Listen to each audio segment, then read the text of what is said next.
So we're just about to leave on our winter adventure. Should be fun doing some hot tenting, doing some fishing, some yummy things to cook up, pioneer style in the hot tent. And we've got a beautiful day here, a crisp -15. And it looks like we might not run into slush. We might get lucky. We're supposed to be meeting up possibly with Shawn James, so that should be cool. Ted and I have about a 6-kilometer trek. We're getting into a backcountry lake on foot. So we got Buck along with us who's gonna help pull. Just getting all this stuff packed up. We got a lot of stuff with us, as per usual. Bye. Bye. Hold down the fort, babe. I'll be back bearing gifts in the wilderness. Next big adventure, little adventure, whatever.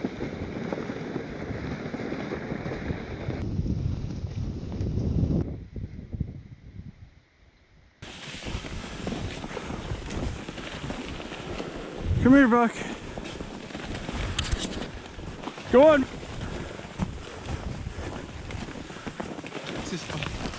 Good boy.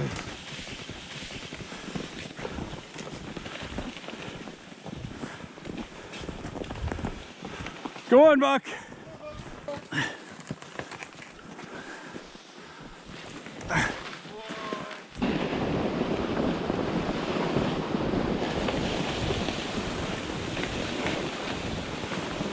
Today's video is brought to you by Raid Shadow Legends. First class game right on your phone, right in your pocket, and take anywhere with you. It's free to download and it's free to play. You got 500 champions to collect, all with different skill sets. No two champions will ever be the same. Crazy depth and endless strategies to figure out. What you do is you summon your champions, you build your team, go around and beat the crap out of all these warlords, dragons, and bosses, and weird looking dog things, and including this old guy right here. He looks pretty tough, but oh, bam in the face!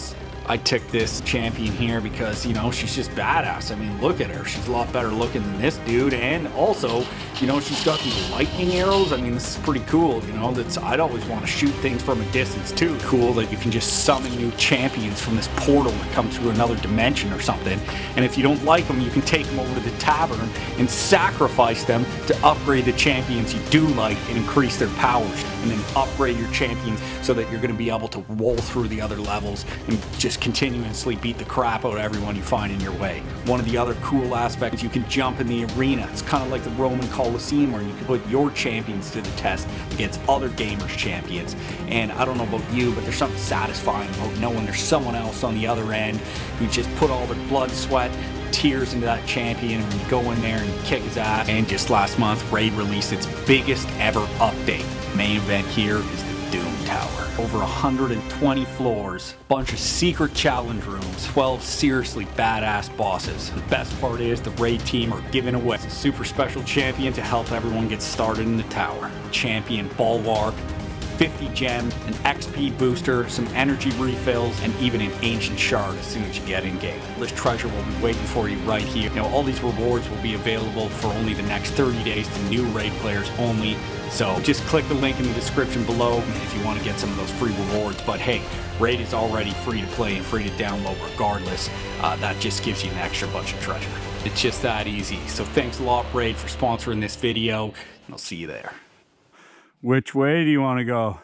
I don't know. I'm trying to figure out which, like, this has got to be the bay, right? Here. Yeah, I'm wondering if that's the bay or if it's just that Martian behind. I think it's the bay. Go to the left. Buck. Buck just cares about sniffing. Buck. Hey. Other side, Buck. Buck, come on.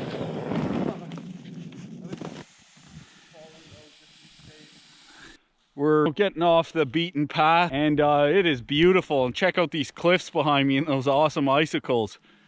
At the top there, just the sun beating on the rocks is creating this really nice steam. It almost looks like there's open water up there, but it's you know, just the intensity of the sun, even though it's probably about -12, you know, you still have that happening.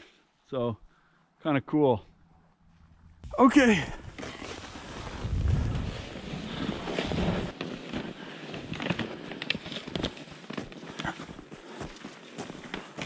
Okay.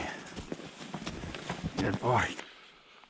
So to give you an idea how it would be off the skidoo trails that are making this real easy, we'd be snowshoeing and beasting through here. One little step off the trail and this is what you get.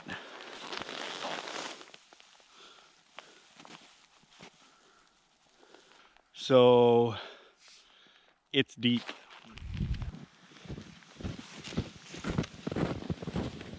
That's someone's oil filter? Oh, that's your GoPro.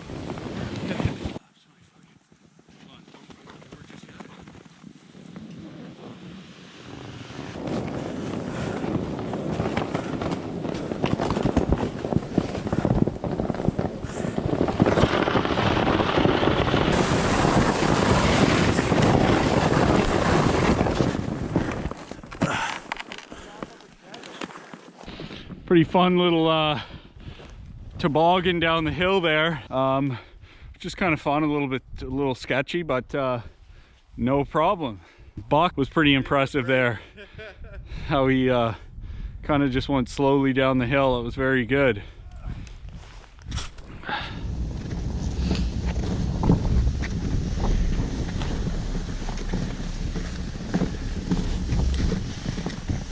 Pretty freaking awesome, these icicles here.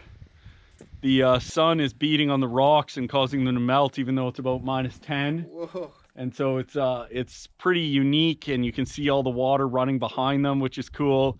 And there was also a heavy rain the other day, which obviously melted snow, and then it got really cold and a flash freeze, which is creating this kind of spectacular scenery here. Snow is deep.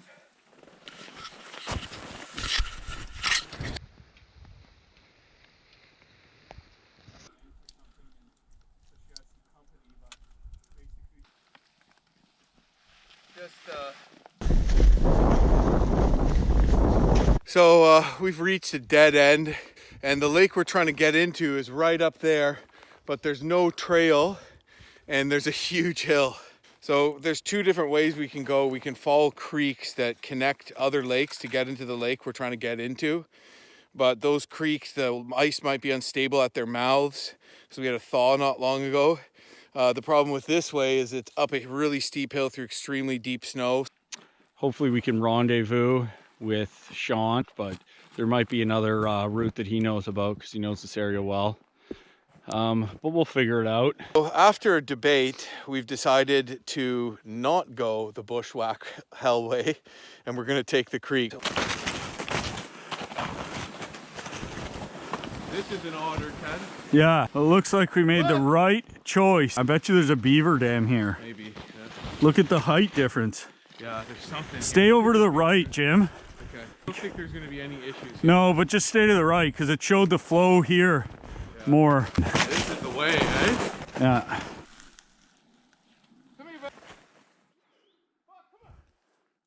We made it through the creek we were worried about. Absolutely no problem. We definitely made the right decision. A longer route, but a better one, that's for sure, than hauling over that cliff. It is still a beautiful day. And we're just checking out this behind me, this cool otter trail on the ground there. You can see how it's running along and it drags its belly as it runs. And right, there's some tracks, some footprints right there. It's kind of cool. And I saw actually back on lake there where it was living, and it kind of was coming and going and burrowing out of like the side of the bank of the lake. So pretty cool. Oh man, it's pretty far. Are we just cutting hard right here though, eh? Just stay on the right shore and then in that bay there, over there. So yeah, we don't have to walk down the end, okay, thankfully. Good.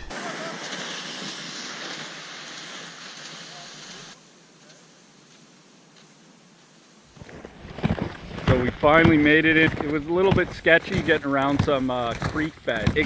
Things could have gone sour pretty quick because there was some really thin ice where there was current, and if you didn't see it and you stepped there, it would have been a survival situation. But instead, it's just a beautiful day, and we still have probably about 2 hours of light to set up camp.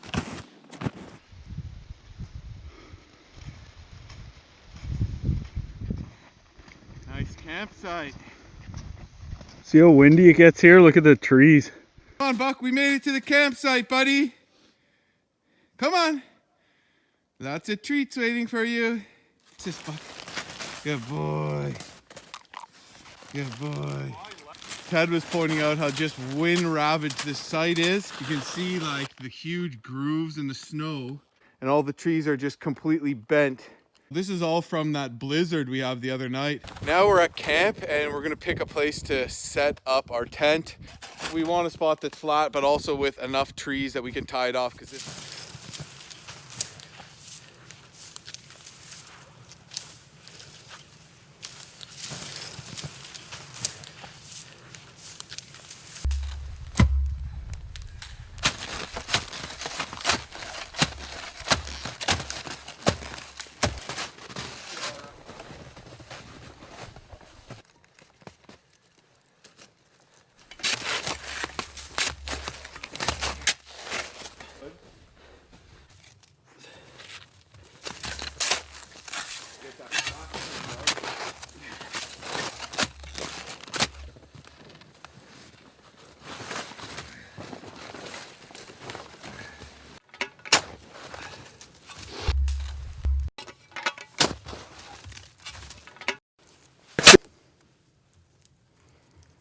losing light here, but we got our tent set up.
There he is.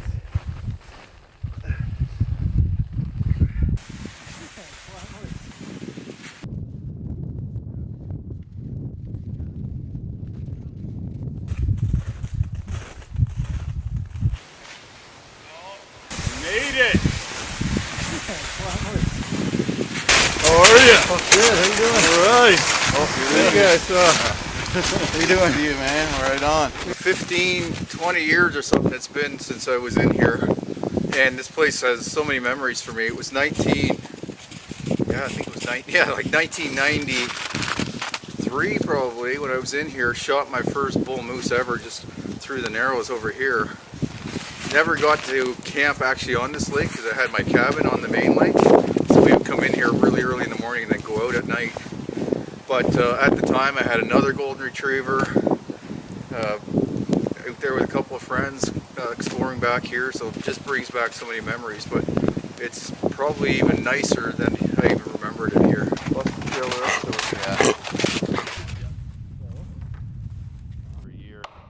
One little tree down.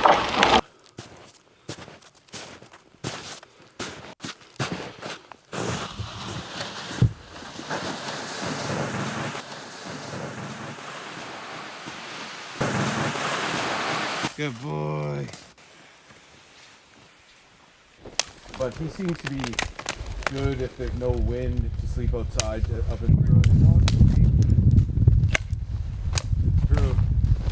Yeah. But overall, he was.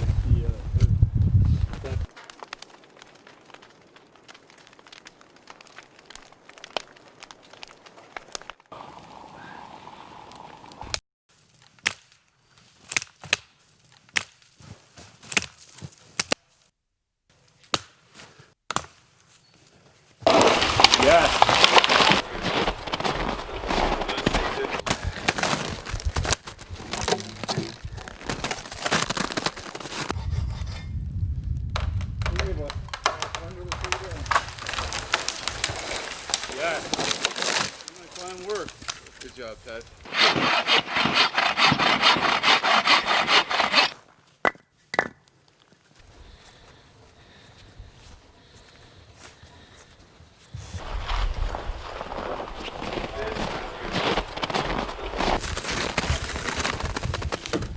Looks like it's probably, when did we get snow? 2 days ago? Yeah. So in the last couple of days. Yeah.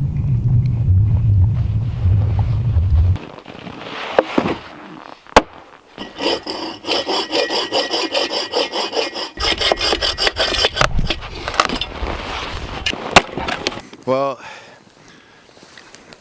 chili out of a tin can. It was frozen solid. Boiled it. Nice and hot. Too hot to even. Yummy. It's the perfect thing for a cold day. Me and Ted, we don't really. We're both kind of like lazy when it comes to cooking when we're just the two of us out here. So we're pretty hungry. So pretty awesome to meet up with Shawn James here and just see him snowshoe out of the bush like that. So far we're having a great trip. Haven't done any fishing yet. To be honest with you, it was about -17 with a strong wind this morning and probably would have froze.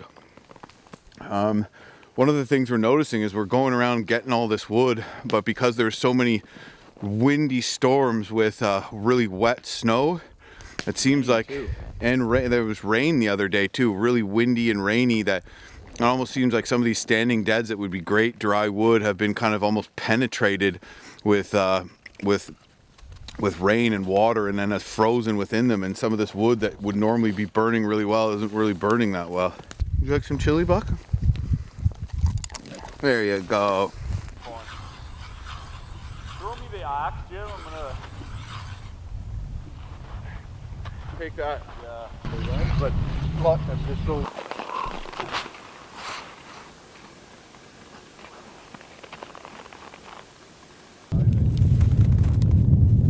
We don't need the height. No. Few treetops and some boughs in there, and we got something that's gonna give us a little bit more warmth out of the wind, and we'll be able to fish for a lot longer.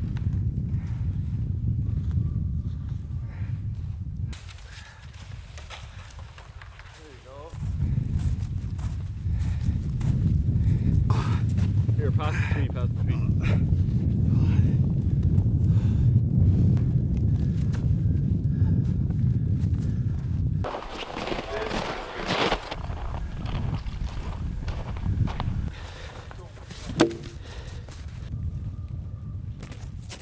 But he was using a number 3. It's a little smaller than this. But then he said he would switch to a spoon, a little spoon after. So we're sitting on a back lake in central Ontario, Canada, and it's a beautiful spot. We're all alone out here. Nobody's been out here all season, all winter by the looks of it. It's not a well-known spot, but it's actually fairly close to the cabin and also to where Jim lives. So it's an ideal location for us to finally get together. So if you don't recognize these two guys, this is Jim Baird and Ted Baird. And you may recognize them if you've been watching Histories Alone over the last few years. They actually won the season, when was it, last year? Season 4. Okay, so season 4. So that would have been last winter or 2 winters ago. Yeah, I think about 2 years ago now, yeah. 2016 or 2017 we won. Yeah. Yeah, okay. Yeah. So it happens to be the only season I've actually watched in full, and it was amazing to see a couple of Canadian guys win. They not only participate but win. Jim and I started talking about 2.5 years ago before they went on alone, and we were trying to organize a moose hunting trip together, and all of a sudden Jim went silent, and found out afterwards why. Well, they were off in British Columbia filming that season of Alone. And I wasn't allowed to say anything about it. I was under wraps to not talk about the production or anything. So I kind of just had to drop off the radar completely for 85 days we were out there. More than that, I think it was almost 90, and we actually 75 of those days were spent surviving. You know, we had 10 items. We had to just basic items that we were allowed to bring, and everything else we had to basically get off the land to eat our lunches and dinners every day. So yeah, it was pretty tough. I lost a lot of weight. Yeah, that's pretty awesome. If you haven't seen that show, you got to look back through. Well, where can people find the show actually? You know, you can go onto historychannel.com. Okay. Yeah, so you can check it out there. You get on Google and you search, you'll find it somewhere for sure. Yeah, it's hardcore. It's different to go into a different climate than you're used to, and I think that was probably one of the bigger challenges for these guys. To give you a little background on the lake, this is a lake that's about 2 small lakes and a pond off of the main lake that I had my cabin on for years, back in the 90s mainly. And I've only hunted back here. I've actually never fished this lake, and I've always wanted to camp here. I've always wanted to fish these lakes. So this is my first opportunity. We're not going to get enough opportunity really to explore it, so I'm definitely going to come back here. But it is beautiful. Like Ted said, we have it to ourselves, and this is fairly typical. You get a couple of portages off the main lakes and you get these places all to yourself. Beautiful campsite, like all surrounded by mature, mostly conifers. There's hemlock and pines and spruce and fir. It's probably a little difficult to appreciate, first of all, how much wilderness we have, but also the fact that a lot of people do this kind of stuff every weekend. This is just a normal Canadian thing to do, right? Yeah, it is. Well, we just kind of went out and did that at 6 years old in their backyards kind of thing. And then we go not far away, but go up north to the places that have these wilderness areas that we're able to do all these things, hunting, fishing, canoeing. Yeah. These guys have kind of taken that up another notch and gone much more remote, much harder trips and longer trips than the typical person. So when did you guys start that kind of thing, those kind of trips? How old would you have been? Well, when we paddled in the Nahanni, Ted. Would that be your first trip? I think that was our first like wilderness, like real dropped off by a float plane in the Northwest Territories. That was our first like we'd done other other trips, but like the first trip that was the most remote, I'd say, was the Nahanni, and I was probably like 20 or something. Yeah. Oh yeah. Yeah. That's early. And we just did it a self-guided thing. We just we planned it out. I think that was Ted's had to run some pretty big rapids on that river, and he's like, I don't know, Jim, I haven't done a lot of whitewater paddling. I'm like, you'll be fine. It's just like hitting boat wakes on the lake, because we paddled mostly on lakes. He ended up running like a 5-kilometer canyon of class 2 and 3. Wow. No boulders. That's the first rapid he ever ran. Wow. Yeah. Don't do that at home. No, in fact, I still haven't done that, and I do a lot of stuff in the outdoors. Yeah. I'm not. I don't canoe at the level these guys. It wasn't canoe that for sure. hard. Well, it's still. Well, it's a mindset, I guess. I always say this too. A lot of guys go out and do their thing, and it doesn't matter, I guess, where you do it, whether you do it, where we are, or in the UK, or in the States, wherever it is. It's just a different place in a lot of cases, right? So you're just in a completely different remote area, so you need to be more careful, but you still need the same skills. You still need to start a fire. You still need to catch a fish. It's just that your margin for error. Exactly. If anything happens, you're in a lot more trouble. Right. You know what I mean? Yeah. But other than that, it's in a lot of ways it's easier, because there's way more fish most of the time in a lot of the areas. There's survival is kind of easy because there's more resources, because no humans have been around exploiting them, right? Right. Yeah. As long as it's summer. Yeah, for sure. You need to stockpile if you're trying to live.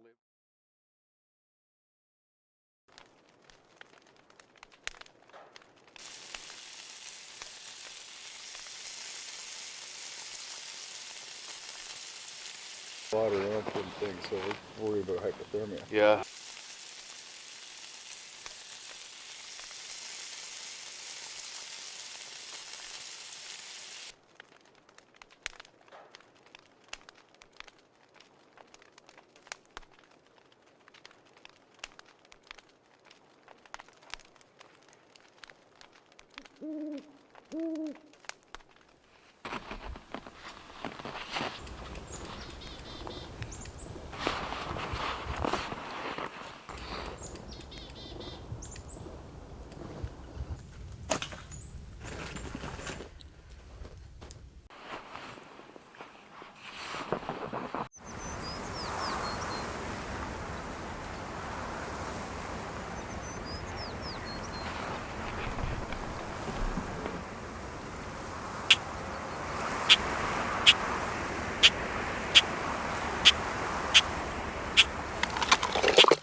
As long as the flames don't touch it, it won't burn.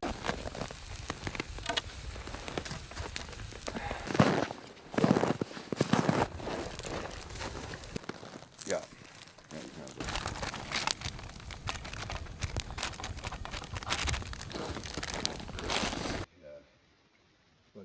It's nice to have a thermos out here. We debated not bringing it because it's heavy, but I'm glad we did. We forgot we had made hot chocolate last night. It's still pretty warm. All the way there from London. It's already been pushed back so much. Oh yeah. Really early on. But we couldn't catch anything. And freaking, I'd gone down to the dam and caught one. And I was coming back. And these guys were on the boat. I'm like, you guys catch anything? They're like, no. They're like, you? I'm like, yeah. And they're like, where? Down by the dam. They're like, let's go back. I'm like, okay, fine. Turn around, paddle all the way back to the dam. Then paddle all the way back to camp in a freaking headwind, solo, like really strong headwind. So as far as like a day, an easy day, it wasn't that. So you were camped on Tim, right? Yeah, yeah, on the island there. Oh yeah. So, I think it's just.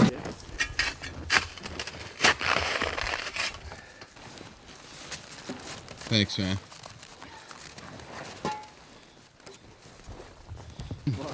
There you are. Good boy. Remember, and I'm thinking like, man, that must be perfect for Shawn.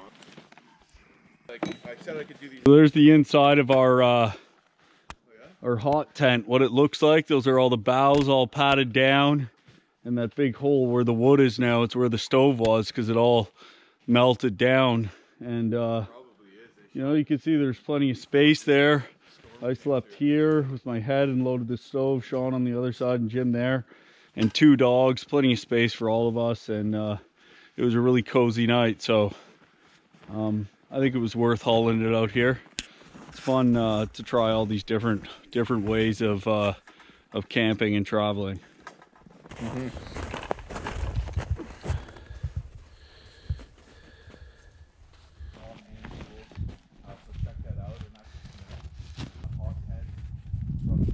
Well, it was awesome to hang out here with Shawn and Jim and just explore the area and hear some really cool stories Shawn had about growing up in the area and just a little about of the lifestyle he's carved out for himself and managed to do. And you know, I can tell it's a lot of hard work. It's not all fun and games, but he has found a way to do what he loves to do. And that's really respectful and really impressive. And Jim as well, you know, has done that. And so it's pretty good to hear stories from these kind of guys. I think what's awesome about what they do too is that they've not only are doing what they love, but they don't even work for anybody. They do the trip they want to do. They shoot what they want to shoot. You know, I mean, you could be a pro athlete, but you're still an employee, right? So that's something that's really awesome. I think that that they've managed to make happen and just find a way to make money off their lifestyle, basically. So it's pretty impressive. We've had just an incredibly beautiful weather. Winter camping, I think everyone's scared of it. Well, there's no mosquitoes in the winter. The bears are hibernating. If you dress right and you bring the right stuff, you can have a fire in your tent. And, you know, there's actually a lot of perks that I think people would actually prefer over summer. Some areas are packed with people in the summer, like, you know, certain provincial parks or whatever, but no one in the winter. So it shouldn't scare you off. Like just our toboggans, you know, being able to pull them on snow, that eases the weight. So pretty fun thing to do, and to get out and explore and try new things. And I just had an awesome time here, so I'm ready to head back and enjoy the walk back. So nice to meet these guys and meet them out here, which is really cool. A lot of history for me in this region. Jim has moved up to this area recently, so he's going to be probably looking back 10 years from now when he's my age and talking about all the exploration he's done in this area as well. Yeah. So kind of cool that we're able to share this experience here in particular. Yeah, and a lot of area to explore around here, isn't it? Tons, yeah. I mean, we're not far from either one of us here, but it's remote. Tons of wildlife, like bear, wolf, moose, deer, beaver, otter, fisher. There's so many animals here that I've seen over the years. A lot of my interactions where I really learned about wildlife were actually here. There's just that much around, so it's a pretty special place, I think. So I want to thank both of these guys for setting up the camp and making it comfortable for us. Cool. Yeah, well, that was great. Yeah. We got to do it again for sure. Right on, Shawn. So safe journey home, and yeah, you guys too. I'm gonna head out, but awesome. I wouldn't trade this for anything. It's the best place to be right now at this time of year. agreed. So, looking forward to talking to you guys again. Yeah, take See ya. care, Shawn. Have a good one. Thank you.